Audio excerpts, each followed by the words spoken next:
Today, Kensington is known as an open-air heroin market. But it's not just heroin, it's every hardcore drug known to man being sold and being used wide open right on the streets, tripping and overdosing, and the crime is through the roof, the violence is through the roof. And it's not to say that drugs are legal, they're not legal technically. It is to say that the cops stopped arresting these people, and now they do it wide open out on the streets in front of the kids, in front of tourists, in front of everybody. But the police stopped arresting these people because arresting them is not helping the matter. As soon as they get out of jail, they're straight back on the streets.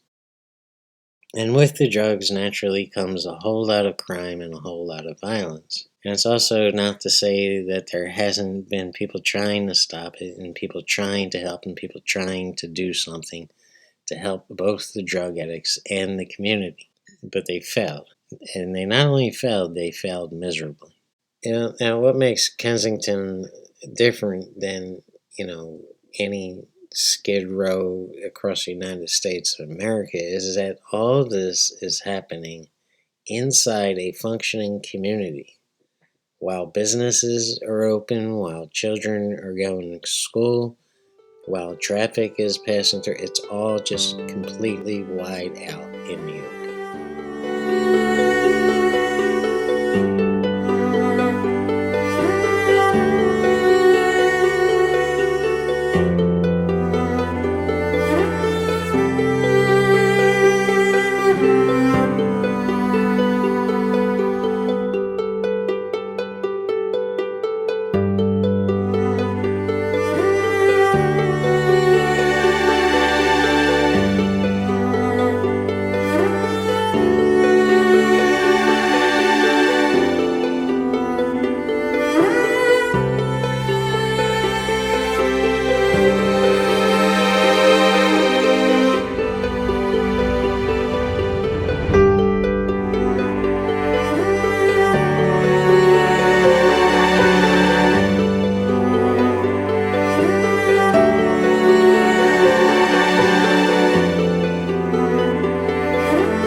Far southeastern edge of Pennsylvania, we have the city of Philadelphia. Kensington is a neighborhood in Philadelphia, and Philadelphia is made up of as many as 150 neighborhoods. What's important to know is that these boundaries of these neighborhoods are not official. They're not determined by any government or any police force or anything like that. Now, of course, the politicians draw the state lines and they draw the city lines and they draw the district boundaries within the states and cities, but they do not determine the lines and the boundaries of the neighborhoods. They're determined over the years and over the centuries by the residents of these neighborhoods themselves. And usually determining the boundaries is the train tracks. But it's not always the train tracks. There's other factors involved here. It can be a major thoroughfare like a highway or a big, shopping district road running through it. It can be a creek or some kind of waterway. It can be a hillside, it could be a park, it could be an economic change, it can be a drainage system, it could be the line between a commercial area and a residential area. But what's important to know is they're not official, they're not drawn by any government. And it's also important to know that they change over time. So let's quickly draw the outline of Philadelphia and we'll fill it in with black. Right about here where I'm drawing that over right there, we see Center City, Philadelphia. That's where all the skyscrapers are, and that's what people know as Philadelphia. South of that city is South Philadelphia. North of the city is North Philadelphia. Up here we see the far northeast, and this is what we know as the Northwest. West of the city would be West Philadelphia. Somewhere between the north side and the far northeast, we have this region here in the blue, and within that region we have a little neighborhood called Kensington.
Well, no one asked me, but my own opinion is that Kensington was doomed from the start. Every time the neighborhood started getting things together, and every time things started looking promising, every time the politicians came on board and helped out, they just failed. They fell right on their faces, and sometimes it was the fault of the neighborhood itself.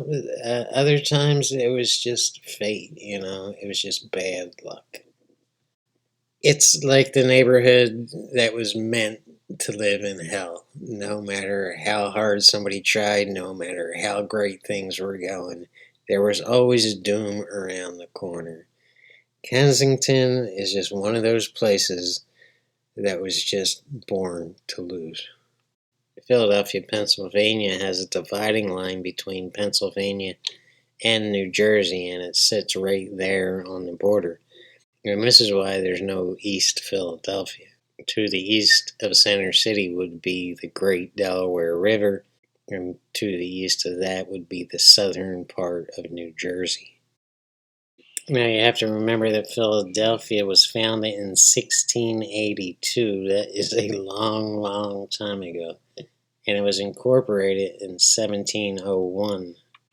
The country of the USA was just being declared. Everything was new. Transportation was a big, major problem. And well before automobiles and even before trains, all we had to transport anything was the waterways. So the Delaware River would play a massive role in the founding of Philadelphia and how Philadelphia is set up. In the 1730s, a man named Anthony Palmer sold a humongous estate which included 3 African American slaves in Port Richmond, and with the proceeds of that sale, bought 191 acres in Philadelphia, which we now know as Kensington. And people took for granted that Palmer had purchased all the land from where Kensington is located today, all the way to the Delaware River. And the plan was to control the riverfront and therefore control the shipping. But that was wrong. Those 191 acres did not include the waterfront, although at first everyone took for granted that the new settlers in Kensington would also control the shipping industry off the Delaware River. And Fishtown would ultimately cut off Kensington from that part of the deal. Palmer's plan was to build factories all over Kensington and therefore control the actual product that would be shipped eventually by Fishtown. The export business from America was just absolutely massive and explosive. But the downfall in Kensington started from the beginning, and they were only willing to hire low-skilled immigrant workers. So while Fishtown was busy cutting off the export business to Kensington, Kensington was in the business of manufacturing, and it was the beginning of the industrialization of America. The money to be made was ungodly. They should have cut the immigrants into the profit, but they didn't. They paid them garbage right from the start. And so low-income workers still need a place to live. Row houses sprung up everywhere. They were financed by the banks who owned the rich people in the dock industry and everything else. It was all very corrupt, and everybody won except for those low-skilled immigrant workers. Rich men were getting extremely, extremely rich. As for the poor immigrants, Kensington was still a poor factory town. It was polluted. It was corrupt. The Irish mob came in. Everything was horrible. Life in Kensington was terrible for everyone except the rich people who never walked a foot inside Kensington. Palmer went on and ran for governor of Pennsylvania and won. The residents of Kensington went on trying to make a living in the factories, trying to pay their mortgages on their rundown houses, and that trend would continue all the way to 1915.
No matter where you are in the world, you can be as lost as anybody anywhere, but you always know when you're in Kensington.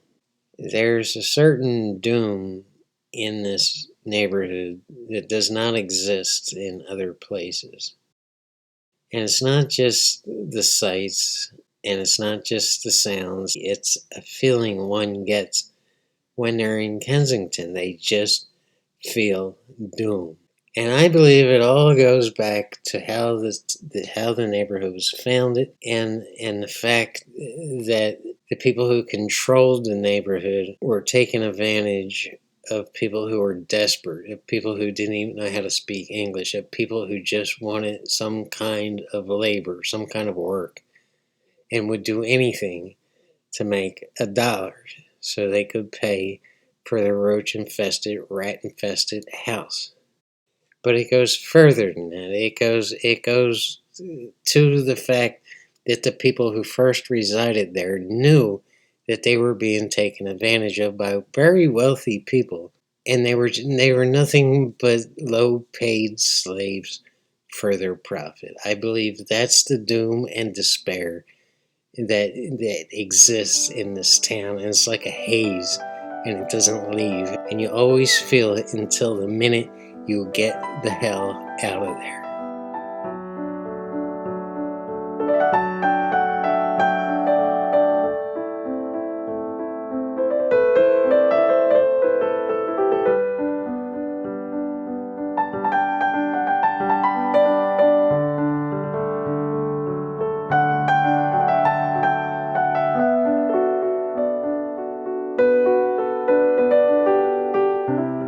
Over the years and over the centuries, there's been thousands and thousands of really, really great people who have reached out, and they've done their best, and they really, really tried to help this neighborhood and the residents of this neighborhood.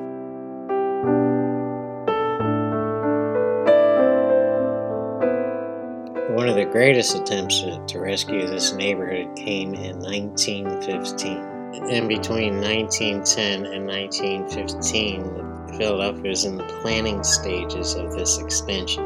The people got together, the politicians and the business people got together and decided to create the elevated train, the L. And the plan was to bring shoppers all over the region, just solely to this neighborhood, to do some shopping and to get some money into this neighborhood. Most of Philadelphia's subway system was already built or was in the process of being built, but naturally it didn't include this part of the city. But all that would change in 1922 when construction was finally completed. And now both Frankfort and Kensington were connected with Philadelphia's infrastructure. The promise to the people who lived there was the fact that they could own a business along Kensington Avenue to give these shoppers what they wanted, and they could make a whole lot of money if they worked real hard. They could have a shop front, and they could make something of themselves, and they could be free from the poverty that exists around. With construction of the L, stores began to spring up on Kensington Avenue, and these were boutiques and taverns and jewelry stores. There's also banks and fur shops and even sports arenas. The idea was to attract the very wealthy shoppers from all over Philadelphia, particularly Philadelphia's main line. Kensington now had something it had never known before. It had hope, and at the end of the day, that's what people need to survive, to keep from giving up. They just need hope. And for 6 short years, times were good. They were promising. Things were looking up. The neighborhood was getting cleaned up, and people had hope. The problem is it only lasted 6 short years, and in 1929, the Great Depression started. Suddenly, it was back to poverty for everyone who lived there. Loans were being foreclosed on every day. People were losing their homes. People had nothing to eat, and they were literally on the streets of Kensington. With it, naturally, went their hope, and the neighborhood internally died, and they never recovered. Even after the Great Depression and the rest of America was recovering, Kensington stayed dead. The soul of that neighborhood died. America's best journalists at the time connected the Great Depression with the greed of the wealthy people, and the same wealthy people that actually gave Kensington and the residents of Kensington hope for a brighter tomorrow. That equated to people feeling like they were being played with and toyed with like rats. And the result of that was anger. And anger is a normal, natural emotion. But when you have nothing positive to direct it to, it can do nothing but destruction. So that's where we were, and crime began to build, and the neighborhood just got worse and worse and worse. Ultimately, it gave up completely. During the Great Depression, the industrial age in America continued. They just like they took out big, heavy loans from private investors just to continue and just to survive, with the promise that FDR would end the Great Depression. Railroads were still being built, just at a much slower pace. Cars were still being made, just at a much slower pace, and the steel industry fought through it all, just all at a slower rate. FDR's brilliant plan to break out of the Great Depression was to put Americans back to work by building the very infrastructure of these industries. Countries' bridges needed steel, highways needed to be built, dams and railroads needed to be built. And by 1939, America had recovered and times were looking great everywhere except Kensington. The neighborhood never recovered. The damage was too heavy, too steep, and too done. And because of the crime, the shoppers were not anxious to hurry up back to Kensington and do some shopping. The people just didn't have the cash cushion to survive the blow. A lot of people in Kensington committed suicide. No one was in a hurry to rebuild anything, and the citizens were tired of being promised anything only to have the rug pulled out from under them. They were more desperate now than when their ancestors first arrived in America and landed in Philadelphia. And unbelievably, it wasn't over. In the 1950s, the deindustrialization age of America began, and that means the few remaining factories in Kensington began getting boarded up and closing down. They were abandoned one by one, and they still stand today.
Well, we're many centuries away from when Kensington was first founded.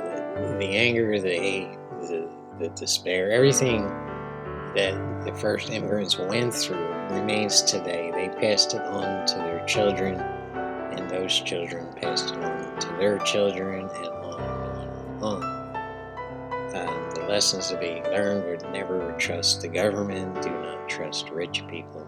You have a right to your hate and anger. If you want to give up, go ahead and give up. I give up. It got passed down, and it stayed.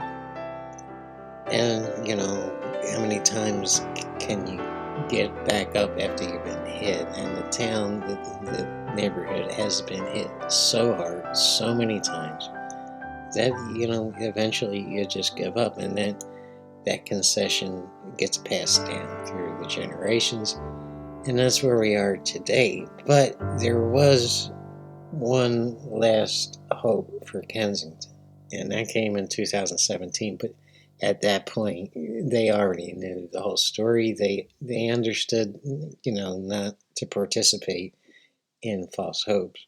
About 1,000 people per year were dying in Philadelphia from overdoses. That's a lot of people. At one point, the heroin was so laced with fentanyl and so strong that within 5 days, 35 Philadelphians died. That fentanyl had just arrived on the scene, and we all know the history of fentanyl, which made the drug way more powerful than just regular old standard heroin. The mayor of Philadelphia had a master plan. He had an awesome plan. He had a wonderful, wonderful plan that he worked hard on and was willing to spend millions and millions and millions of dollars on. Mayor Kenny was the 99th mayor of Philadelphia, and he vowed to clean up Kensington. He won his election by a landslide in 2015, but he didn't get on to the Kensington issue until 2017. Before becoming mayor, he was on city council for 23 years, so he was well aware of Kensington's problems. So his first 2 years in office was spent as the planning stage on what to do with Kensington. He wanted to go at the problem with a realistic, intelligent approach, and he's a good guy. He wanted to help. He wasn't out to throw a net on Kensington, lock everybody up, and throw away the key. That was not the plan.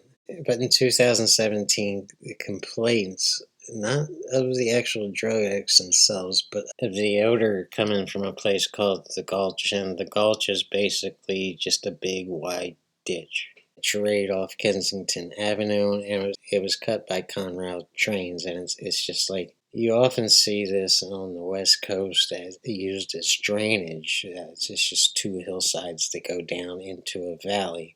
And that valley was called a gulch, and Conrail trains had cut it out to run their tracks through that section of Philadelphia.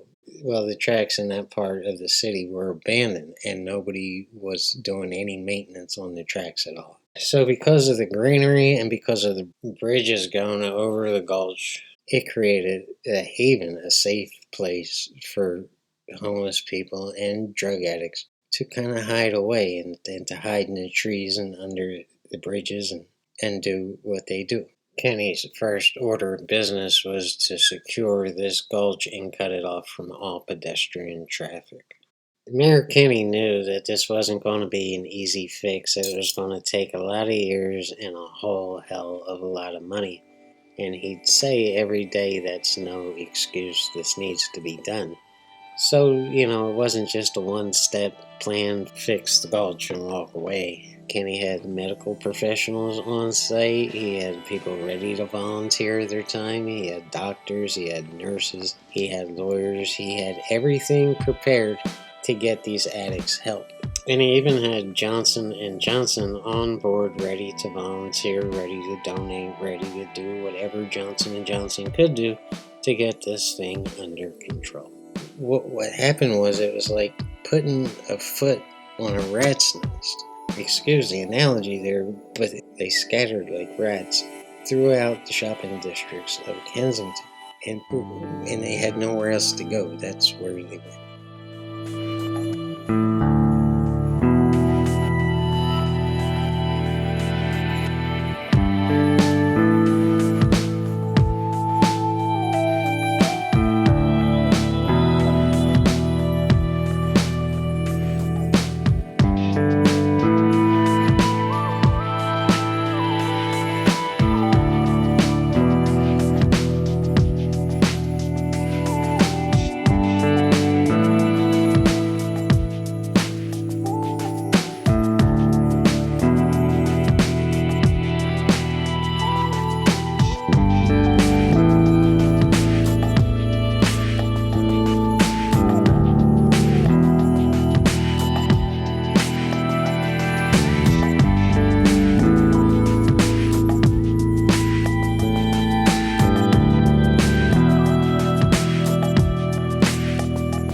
Once the homeless people and the addicts were cleared out, they found thousands and thousands of used tires. It's a pit, and it almost invites people to litter in it. Used tire places were dumping tons and tons of used tires because they don't want to pay the disposal fee to recycle these tires. Now, brand new tires usually have a life left over on them, and they sell those tires to the used tire places. But once a tire gets so bad that it can't be recycled and there's nothing you can do with it, they have to pay these people to take it and dispose of it. And so they would charge the customer that fee and then go dump the tires in the gulch. They found the skeletal remains of all kinds of animals, and particularly dogs. They found an estimated 500,000 used needles. They found a whole lot of rotten, decayed garbage. And the most disturbing part of all is they found a lot of dead human bodies. So the extreme odor was coming from rotten garbage, rats, and dead human bodies. It was a very serious, very dangerous third world health crisis.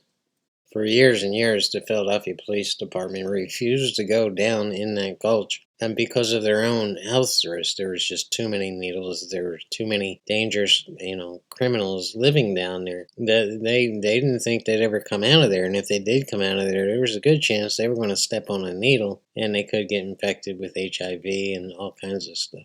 Most of the dead bodies were from overdoses, and the people that were living in the gulch refused to call, any authorities or report the issue because they didn't want the cops coming down. Once the cops came down and saw the overwhelming state of affairs going on down there, that would be it. They'd lose their home, if you want to call it a home. They'd all be kicked out and it would all be closed up.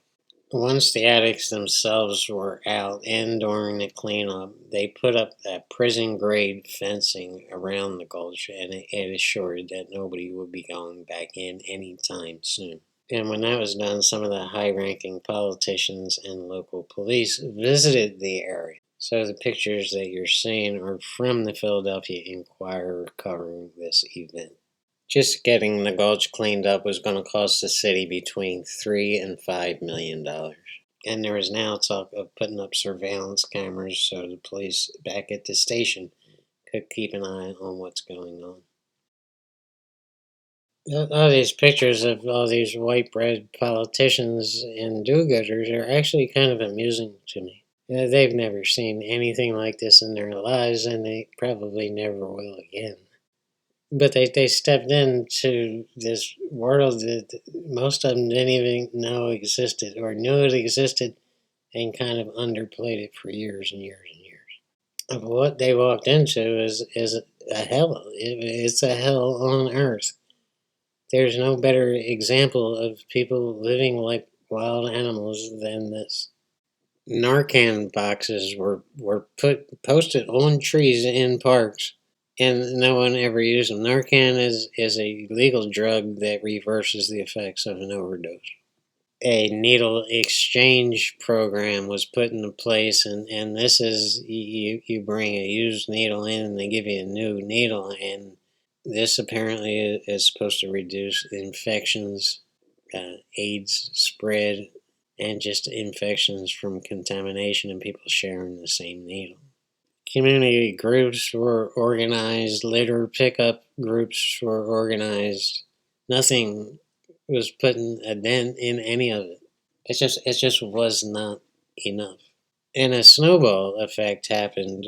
People all over the place found out that you can get the hardest core drugs and heroin. The cops don't arrest you, and they're dirt cheap and plentiful. So with that comes more drug addicts from all over Jersey, all over Philadelphia, all over Pennsylvania, all over Virginia, everywhere. Kenny was meeting and getting advice from the top mental health experts in the world. You'll never convince me, John, that Jimmy Kenny is a bad human being. He's a great human being, and he gave this problem the best he has. He is still working on it today in 2021. But nothing seems to work. How do you fix this problem? Conrail was contacted and pressure was put on Conrail to clean this up, and they said that they did, and they can't keep up with it. The problem is too out of hand. And Conrail actually blamed the city and said that it had been putting pressure on the city to do something about this and to help them cleaning up for years.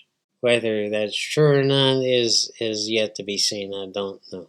There had also been times where residents of the city got together and proceeded to clean up the gulch, but with no legal authority.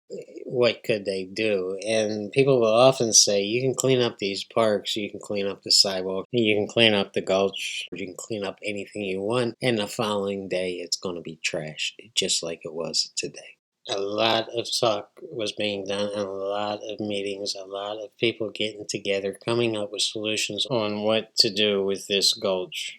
And furthermore, what to do with the addicts. Help was on the way. The problem was the addicts didn't want the help. And this is what people don't understand, and this is why good people turn away from this problem. All I can do is offer help. If you don't want the help, if you don't take the help, what more can I do? All of this was free to the addict. And we're talking about addiction experts throughout the world were willing to help Philadelphia fix this problem just in Kensington, Philadelphia. And they did not want it. You can't force an addict into treatment. They have to willingly want to go into treatment and willingly want to get better and get healthier and get back to some kind of normalcy. Even if you could force, if you could, locking these folks up does nothing. But instead of locking them up, if you could put them in some kind of mental health facility, that is not going to work. It's going to make the problem worse. They're going to be more angry, and they're going to have more reason to go back to the drug as soon as humanly possible.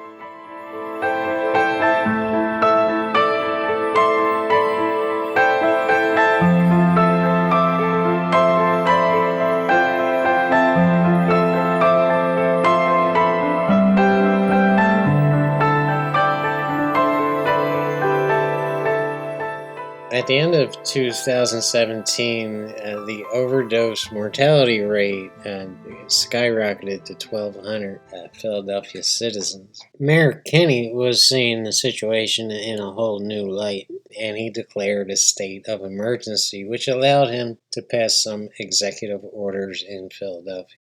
The mayor's declaration of an emergency did a lot of things that helped the situation a lot.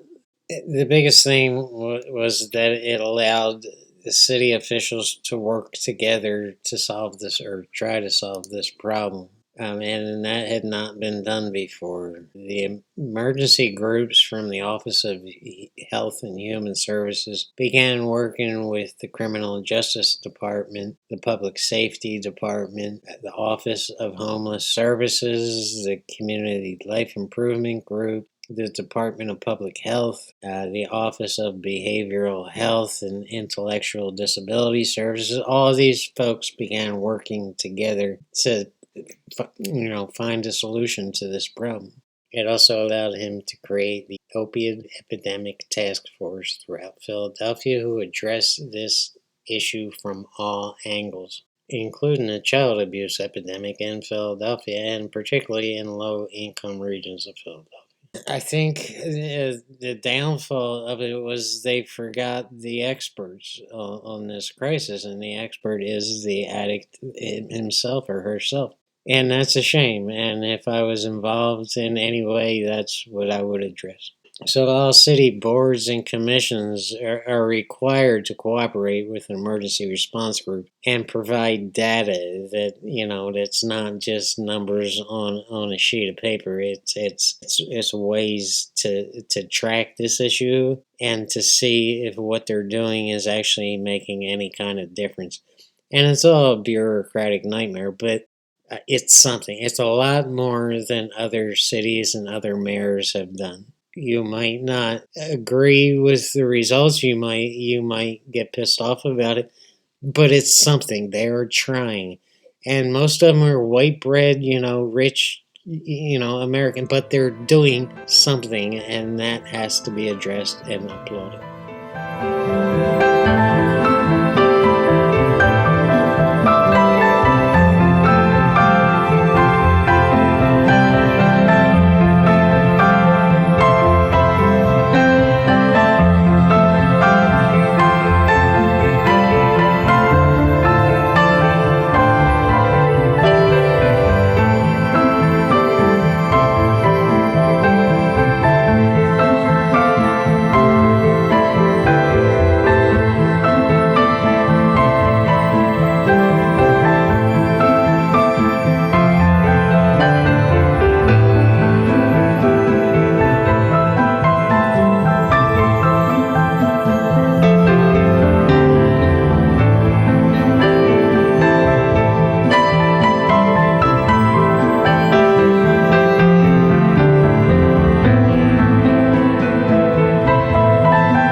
Over the years, you've made some serious documentaries on animal abuse, teen runaways, and other social issues.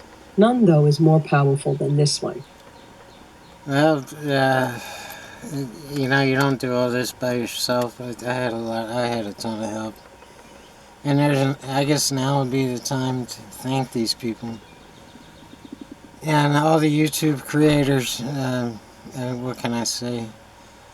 And all that was done with the fair use doctrine of, I think it was 1976, where if you're making a documentary or educating the public on something, you can use their content. They amended it over the years for, digital networking and stuff like that. But if you're the news or you're critiquing something, or in the case of education, making a documentary, you doing research or reviewing a product or service, something like that. As long as it's educational, as long as you're educating the public. The Philadelphia Inquirer, Mayor Kenny, all the musicians, Dr. Phillips, the photographers. The list of help just goes on to you. There's so many people to thank. It just goes on forever, and a lot of them just took the weight of the world off my shoulder and just made it easier for me to tackle this, although it was not easy.